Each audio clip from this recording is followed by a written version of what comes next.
Good afternoon, everybody. I hope you're having a fantastic day. Today, we have an interview with the one and only Ryan Hildreth.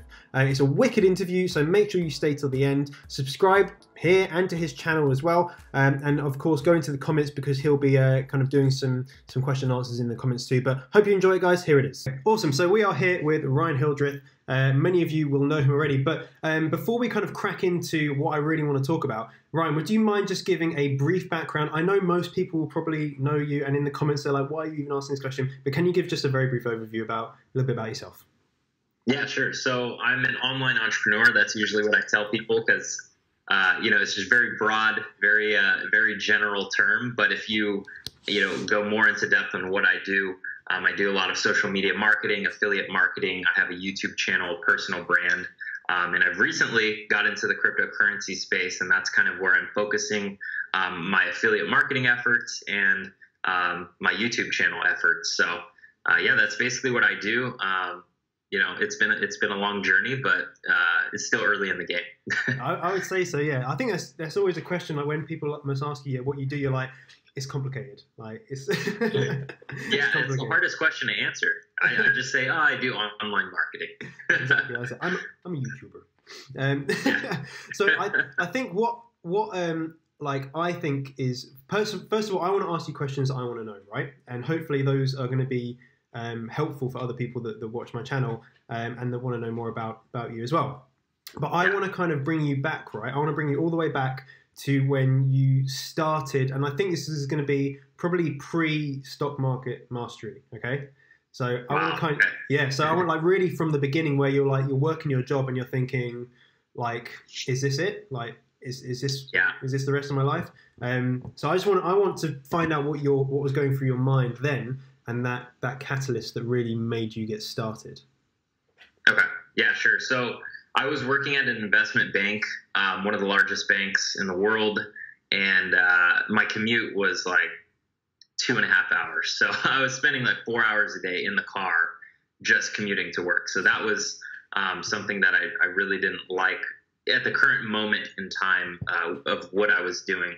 But I enjoyed the job. I was studying business finance at college at the university, and I was getting ready to graduate and kind of move into a financial advisor position, kind of a wealth management position, making pretty good money, right off the gate, like $60K out of college, which I thought was, pretty good money for being out of college, because usually they're paying like 30, 40K nowadays. So I was like, I'll just work my way up the ladder and just try to, build something here. But, for every client that I would get, I knew that the bank would take like 60% of my revenue. So I was like, I enjoyed the entrepreneurial spirit of being a financial advisor, but you're still under that corporate wing. Mm-hmm. And, I was like, everything that I was learning in college wasn't applying to what I was actually doing at my job. Mm-hmm. So there was a disparity there. So I'm like, wow, so I'm paying for college, but it's not contributing to what I'm actually doing in the financial world. And I was studying business finance. So that was a disparity there.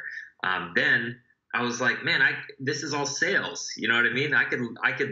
I'm developing these skills, and I could go sell something or learn skills and, teach other people and, build a business of my own. And that's kind of when I was like wanting to get into the YouTube scene and build my social media and just kind of see what would happen from there. Like I didn't know what I wanted to do. Did you have any people that you were, I guess, watching and following on YouTube at the time that helped you make that decision? Yeah, so definitely, the bigger YouTubers like Ty Lopez and Grant Cardone and Gary Vee, like those were the big entrepreneurial YouTubers that I looked up to, because it's a very niche space on YouTube, and I feel that those were like the only guys that were putting out really good content and inspiring others. And I was also watching like RSD Tyler, which is a different avenue, Success with Women. He was actually the first YouTuber that I really started watching religiously. Him, Elliot Hulse in the fitness space, Matt Ogus. So those were some YouTubers that, a lot of people probably don't know that I watched. Yeah, I was into fitness, self-development, bettering relationships, stuff like that. So that's kind of where I guess you can kind of say then that what you were doing then is what many people do now when they're watching you, right? So yeah, when they first start. Yeah, exactly. You got to start, because like at the space that me and you are at right now, we don't need that kind of fluff motivational stuff, but that's what we did at first. That's what we needed at first to really like get to the next level of where we wanted to be. You have to have that mindset that it is possible. There are people doing exactly what you want to be doing, living the dream life, and you can be there in the matter of, I mean, for me, it took 6 months before I, built a 6-figure business and bought my dream Ferrari and all this cool stuff. But because it was a longer process to get to that stage. Yeah, well, this is the thing. It seems like I know when I had no YouTube channel and I was wanting to kind of do something like anything, just do anything. Just literally anything. I would always see like, other people like yourself, and just other people on YouTube and think, well, that's unobtainable. How can I, as like a normal guy or girl, go and do those things? Yeah. I think you're right. You have to, it is a process. And of course, most people don't document from the very, very beginning, but a lot of that is getting your mindset right and actually deciding that you're going to do something. So I think that's crazy, and it's good to see that you're now in that position where I guess you must get loads of messages all the time from people saying like, you've given me the confidence to go forward, right? Yeah, definitely. Which is awesome. So when you kind of create your YouTube channel and stuff like that, was there a turning point? Was there something where everything just clicked and you're like, right, okay, I get this now? Yeah. So when I started my YouTube channel, this was November of 2016. So this was last year, about 1 year ago. Yeah, about 1 year ago. And I started putting out investing videos, teaching people about finance, because they don't teach you that in school, like how to actually invest and pick stocks and, invest for dividends and for long-term stuff like that. So I was like, you know what, I'm going to put out content on investing. And I literally would go on Instagram and message people. I would DM people a video message saying, hey, this is Ryan Hildreth. I really like your page, something on their page, that I can relate to. I like this thing on your page. I would appreciate if you check out my channel. I give stock market investing tips. Let me know how you like it. And I would do that 40 times a day to 40 different people. That's how I got my first 35 subscribers. That's awesome. That's awesome. Because a lot of people just send DMs, right? They'll just send a message. But it's so easy now on Snapchat just to record a little video, and that's going to be so much more personable, right? Isn't it? Yeah, so that's a wicked thing. Guys, if you're watching this and you're looking to start up a YouTube channel, you should be doing that right now. Exactly, and that's the so-called trenches that I had to start off in. Of course, it's not like the trenches, but it was hard. I mean, I had to message people and video message people. I felt weird at first. I felt like, who am I to give these types of tips? But it's that mindset that no, I learned this stuff and I applied it myself. So, and I saw some success, so I can go teach others, because there's other people that don't even know what a stock is. And so that was kind of the beginning point, but the turning point was when I kind of shifted my channel. I took a course on social media marketing, and that kind of, I took a few courses like that, and that kind of changed everything for me, because then I documented, how to get businesses to pay you to run their social media, do Facebook advertising for them, get them more sales, more leads, more customers. And that was the turning point. So that's when my channel went from 35 subscribers to, 2,000 in 2 weeks. And that kind of hit it off. So I was like, all right, so I have some momentum. Now what do I do with it? And I just started putting out more content, free content, documenting how I was going out there, getting clients to pay me to manage their social media, how I was actually doing it, running Facebook ads. And then that's when I created Stock Market Mastery, because I felt like, hey, people can benefit from this too. I did my first launch. It was a very successful launch. I did 3,000 in one day, and I was like, wow, this is life changing. And but obviously now the scale of that has grown so much. So it really just takes the mindset and just doing little things at first, like DMing people on Instagram to go check out your YouTube channel, and just the small things. And then once you get the momentum, once you hit that turning point, everything, you already have the discipline to just keep growing from there. Exactly, yeah. And this is the thing, you've got a lot of hustle, right? You do this stuff every single day. But like, if there's someone watching and they're thinking, okay, cool, good, great, I like it, but how can I do the same thing? Do you have like 3 tips that you could give people that maybe that is relevant for like any person's journey at any point in their journey, but maybe the 3 bits of advice that you probably have to give the most? Yeah. So when starting in this space, I would say go learn something that most people don't know but would like to know, right?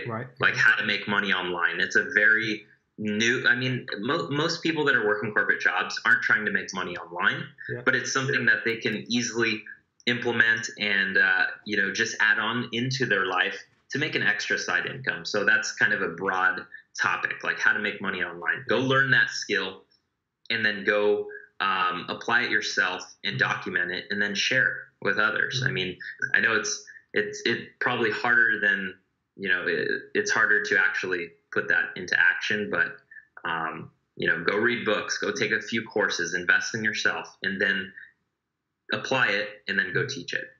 Exactly. So you can literally you could read this book here, for example, and you can regurgitate that information, right, in video form. Yes. And just people consume it, which would be cool, right? Yeah. Right. Exactly. I've got a question, right? I've got a question. I just wrote this down as you were talking, and so let's talk about haters. Oh man. Let's talk about haters because I've only recently started to see some like hate comments, and it's pretty funny to be honest. But I just wanted to get your perspective from what you see. From like your perspective of a channel your size and a personal brand of your size, and how it does it affect you? Do you listen to that sort of stuff, or can you just talk about that? Because I think it's interesting. For haters, bruh. No. But in all seriousness, haters come and go, and it's just people that are unhappy with their current situation, and they're projecting that onto you. So yes, if you are new to the space, you want to create a personal brand, you want to create a business, there are going to be people that don't like what you do, period. Because it's either they are unhappy with where they're at, or they just want to get behind, they don't have anything better to do with their time. So, but yes, as your channel grows, as your brand grows, you're going to get more and more and more spam, more hate messages. It's unfortunate, but if you could just take it, I'm not the perfect person. Sometimes I get upset because, maybe I'm having a really bad day, and then I go to lay down and I look at my phone and there's like some hate comments. I'm like, are you serious? I spent 16 hours today to make free videos for people, and then you get this hate. But all in all, we all have bad days. We all have good days. But you just got to try to just keep moving forward, because the haters are going to come, and it only strengthens your brand. It only makes it better because it gets more people talking about you. It does. So if you're a hater right now, just leave a comment with how much you hate us. Yeah. But you're right. Ty Lopez does this brilliantly, where he has such a kind of love-hate relationship, and people just argue. And obviously, once people are arguing on comments, it's only boosting boosting the YouTube algorithm and just making him even more famous. So we want the hate, which is good, but we want the love. We want the love as well. That's pretty cool. That's pretty cool. Right, let's move on to kind of like now, right, and now and the future, because I think that's like you've been doing some crazy things recently, and I remember looking back. I think it was last week or a week or two ago. I looked at your stats on Social Blade to see kind of how your YouTube channel has been growing. And I remember I messaged you, and it was like, I think the beginning of October or the last 28 days, whenever I messaged, you just had a massive jump, a ginormous jump within your sub growth, to the point now where I think some days you're getting like over 1,000 a day, which is crazy. How have you done it? So I basically doubled my channel subscribers in 1 month. I went from 15,000 to I think I'm at 32,000 now. But I saw an opportunity that was relatable to what I've taught in the past, right? Like with stock market and investing. And I saw this new space, cryptocurrencies and Bitcoin, and it interested me because I love the financial markets. So I'm like, you know what? I'm going to take the initiative and kind of a big change with my channel. You know, it might upset some of my subscribers, but I'm going to make that decision because I don't think it's too far off from what I've done in the past, to kind of reposition my channel towards cryptocurrencies and Bitcoin, because I think it's such a hot topic. World leaders are talking about it. It's all over the news. It's the top 5 search keyword on Google if you look at Google Trends. And I said, you know what? I can make a dent in this space because I have knowledge of the financial markets. I've done all my due diligence, and I can learn and teach about something that's totally new that people want to learn about. So that's kind of how I blew up my channel, because I noticed all those crypto channels were getting more like crazy sub rates. And then another thing that I did was I do giveaways now. So it's kind of like a gamification or whatever it's, whatever it's called. You're kind of gaming your channel by doing giveaways and getting people engaged, having your subscribers participate in a free Bitcoin giveaway or something. That's kind of what I've done to really get more subs. And then also a strong call to action at the beginning of every video. Now I tell people to subscribe and hit the notification bell, because I'm going to give away free Bitcoin, and I don't want them to miss out. That's it. And I think you give away Bitcoin like 4 days a week, don't you? Yeah, I've been giving Bitcoin away 4 days a week. So I'm giving away probably like, I would say like $250 a week worth of Bitcoin. And I give away Bitcoin on Instagram now. So that's kind of something that I've been trying out. That's crazy. So guys, if you want Bitcoin, you know where to go, right? You don't need to go and buy it. You just go comment. Or I will just send it to you. And it's not like you win once and then you never win again. You can just win again and again and again. Get on Instagram as well. That's cool. That's cool. I like that. And so I think the thing that I take away from that is once you're looking for opportunity, right? It's cool. There's an opportunity that I can see. How can I relate my skills and my knowledge and my experience into that niche, into that area? And I think that's what you've been able to do really, really well from that stock market mastery, which is something you kind of started with, and then you've kind of come full circle to the point now where you're coming back into that financial. It's always been finance based, but more, I guess, trading and things like that. So I think it's a nice roundabout way of doing it, and of course that's like like you say, doubled your YouTube size, which is like it's mad, which is pretty cool. Two things I want to talk about, if that's okay, and then we'll run this up. I know you're a busy guy. I want to talk to you about Tanner, right? Your relationship with Tanner, because it's kind of like it's Ryan and Tanner, right? It's Ryan and Tanner. I don't want to put you in that pigeonhole, but for me at least, it always has been that way. And I find personally, when you have someone to really lean on and you have someone to push you, then you can get to that next level. But how do you guys work together, and why do you think it works? I think it goes back to like when we first started. It was just fun, we met each other in college. Tanner's a great guy, and we just wanted to kind of keep in touch and push each other. Like once I found out he was doing the Amazon thing and I was, trading options and stuff like that, we wanted to kind of collaborate and help each other. That's when I was like, Tanner, you need to like jump on YouTube. So he came on my channel. I did a little interview about, what he does, because I thought that was amazing that he's making like 20, 30 grand a month from Amazon. But now I think that it's beneficial it's hard because entrepreneurship is kind of lonely. It's hard to find people that have the same interests as you, because if you're like me, you like to talk about business all the time. Like it just interests you. You're like talking about new ideas and, Bitcoin and Amazon and all these different things, affiliate marketing.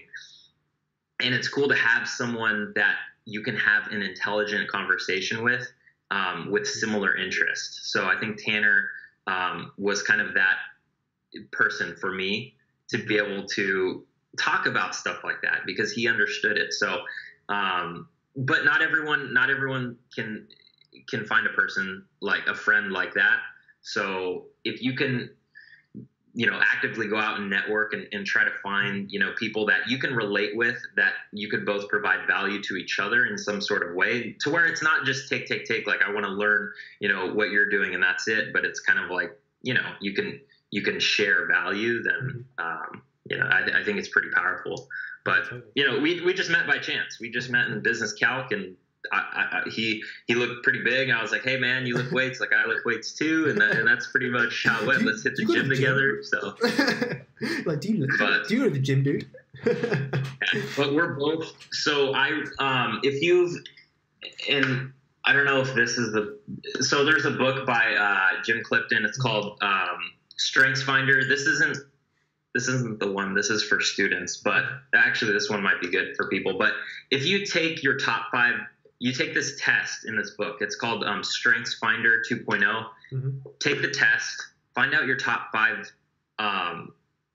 strengths, mm-hmm. so that you can focus on those. And it's funny because Tanner took the same test. We had him take a test, right.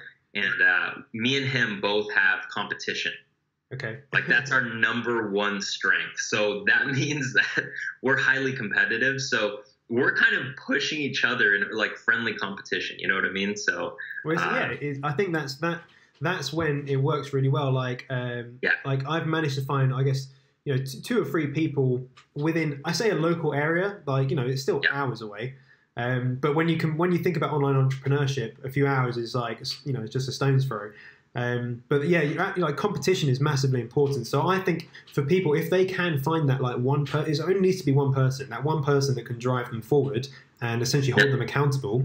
Like, for example, if you didn't kind of push Tanner into making his Amazon course, then, or even, going on YouTube, then who knows, he'd still be pretty well off, let's be honest. But yeah, do you know what I mean? It wouldn't be the case that the stage that he's at now. So it's crazy how things can change just through the influence from one person. Yeah, which is mad, right? It's mad. Cool, dude. Right, so let's have a very brief talk about. It's hard to look forward too much with what you're doing, because I guess a lot of the time you won't know, because you might just take action straight away, right? But what do you see maybe happening for the next? Let's go like 3 to 6 months, around this one. So I'm pretty excited about this new space that I'm in, because I feel like I can make a big dent, and I have started to make a dent in the space, because it's pretty cool that I could take my social media marketing skills, my affiliate marketing skills, and apply them into this space, because there's so many new businesses and ICOs that are coming out and need help with that kind of stuff. So I just plan on positioning myself better in the crypto space, and just kind of networking and finding the right strategic partnerships to, maybe come out with something big, a software or something like that. So that's kind of, it's kind of cool that, like you said, it came full circle. Like, I started with stock market mastery, then I got into social media marketing and affiliate marketing really heavily. And now I came full circle to crypto with those skills that I developed. So now I'm just like well prepared, well equipped to really make a dent in this space. So that's kind of, I'm probably going to stick with this long term. Yeah, I think that's probably, like I was about to say, as you were talking, I was saying, well, what you're doing now has incorporated social media marketing and, well, massively kind of, affiliate marketing, influencer marketing. And I think that's how it's going to go to the next stage. And I think for people that are watching, that although what you're talking about is, you're talking about big stuff, right? You're talking about big things, about, large revenue generators. But 2 years ago, you would have been like, that's crazy. You're talking shit. So it can happen. It can happen, right? Like, when my favorite term now is, or my favorite saying is, that money is replenishable, right? You can earn more money. However, time you can never earn back. Once you spent it, it's gone. So, like, when I look at things like your courses and all that sort of stuff, like, when you release the affiliate marketing course, I was just like, I don't even, just take my money, just like have it straight away. Because it's some things are just worth paying for to save time, right? So I think you'll be able to save people a whole load of time through what will be your next endeavor, right? Through crypto. And I think, like you say, it's something that's going to be trending for the next few years, probably. So definitely a good space to be in. Just before we round this up, what is maybe the one thing that you would just want people to know, or the one bit of advice or encouragement you would want to give people? It's a hard one. I know. It's just giving value, and not worrying about the money, because I know it sounds cliche, but the money will come when you fully enjoy something and you're just doing it because you love to do it. Like, I know it sounds so cliche, but I enjoy making YouTube videos. I enjoy teaching people about, I enjoy learning new things every single day and applying what I learned and then teaching people. And that's it. Like, if you enjoy doing that, go do it, and the money will come no matter what, because it's better to live a life on your terms, doing what you love to do, than kind of fulfilling someone else's dreams, so to speak. Yep. So if that could be one thing that I would say, I would just say that, like, just do whatever you're passionate about. So basically find something you either like or you're good at, like what you did with stocks, right? And just share the information that you've learned, share the value, and then eventually, like, I had an interview with a guy called Iman, who's crazy into personal branding, and he says that, do you know, at the beginning you may not even be an expert, but you can sell other people's expertise through affiliate marketing. But then eventually you can then do your own digital products, and then people can pay for your time, pay for your expertise. So there's always going to be, whatever stage you're at, if you are an expert at something, then like you are within stocks and finance, then cool, you can get started straight away. But even if you're not an expert, you can still get started straight away and just share other people's knowledge in again, an honest way. That's really cool, dude. So first of all, thank you just for your time. Massively appreciate that. What I'd like people to do is just leave a comment if there are any kind of follow-up questions for Ryan. And what I think, Ryan, if you're happy to maybe just keep an eye on the comments for the next kind of 24 hours or so. I'll maybe if you leave a comment at the top, I'll pin that, so if people have any questions, they can kind of leave them for you. But is there anything else you kind of want to say before we sign off? That's it, man. Thank you. I appreciate you having me on the call. Awesome. Thank you very much. Right, guys, subscribe if you're not subscribed, obviously. Turn on notifications so you know when we go live. Subscribe to Ryan's channel if you haven't already, which you probably are anyway. And I will see you, as always, tomorrow. Bye-bye.